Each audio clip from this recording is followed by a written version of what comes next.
नमस्कार दोस्तों, स्वागत है आपका हमारे चैनल ओम स्पिरिचुअल जर्नी ओम पर। आज की वीडियो में हम एक अनूठी कथा सुनेंगे। इस कथा के अनुसार ब्रह्मा जी द्वारा वरदान प्राप्त करने के बाद राजा सुचंद्र और उनकी पत्नी कलावती कालांतर में वृषभानु और कीर्तिदा के रूप में पैदा हुए। इनकी पुत्री के रूप में राधा रानी ने मथुरा के गोकुल महावन कस्बे के पास रावल ग्राम में जन्म लिया। श्री राधा के जन्म के संबंध में कहा जाता है कि वृषभानु भाद्रपद शुक्ल अष्टमी को जब एक सरोवर के पास से गुजर रहे थे तो उन्हें एक कुंज की झुकी वृक्षावली के पास एक बालिका कमल के फूल पर तैरती हुई मिली, जिसे उन्होंने अपनी पुत्र के रूप में अपना लिया।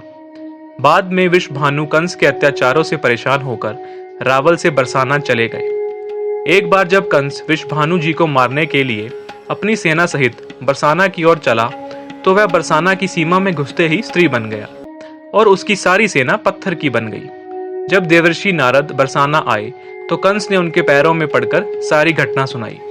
नारद जी ने इसे राधा जी की महिमा बताई और कंस को वृषभानु जी के महल में ले गए। कंस के क्षमा मांगने पर राधा ने उससे कहा कि अब तुम 6 महीने तक गोपियों के घरेलू काम में मदद करो। 6 महीने बाद उसने जैसे ही वृषभानु कुंड में स्नान किया वह अपने पुरुष वेश में आ गया। फिर कभी उसने बरसाना की ओर मुड़कर नहीं देखा। राधा रानी ने नंदगांव में नंद बाबा के पुत्र भगवान श्री कृष्ण के साथ पूरे ब्रज में अलौकिक लीलाएं की।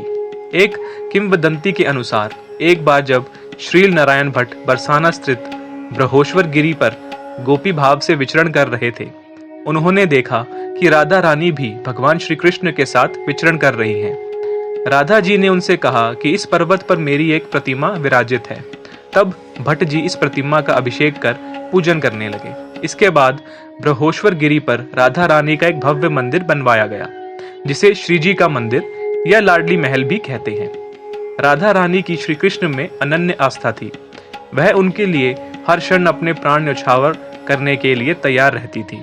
विभिन्न पुराण, धार्मिक ग्रंथ और अनेक विद्वानों की पुस्तकें उनके यश से भरी हुई हैं।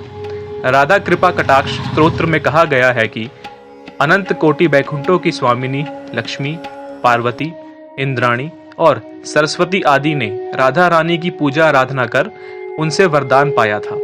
राधा चालीसा में कहा गया है कि जब तक राधा का नाम ना लिया जाए तब तक श्री कृष्ण का प्रेम नहीं मिलता। वृंदावन में राधा अष्टमी पर सर्वाधिक आकर्षण का केंद्र श्री राधा वल्लभ मंदिर रहता है। इस मंदिर में युगल उपासना की परंपरा है। यहाँ राधा रानी के जन्म की खुशी के उत्सव में बहुत बड़ा उत्सव होता है। पूरा मंदिर राधा प्यारी ने जन्म लियो है कि गूंज से भर जाता है। रात्रि में श्री राधा वल्लभ की सवारी निकाली जाती है। इसके अलावा वृंदावन में अनेक मंदिरों व धार्मिक स्थलों पर भी राधा रानी का जन्मोत्सव राधा अष्टमी पर्व के रूप में अत्यधिक धूमधाम से मनाया जाता है। बोलो जय श्री राधे।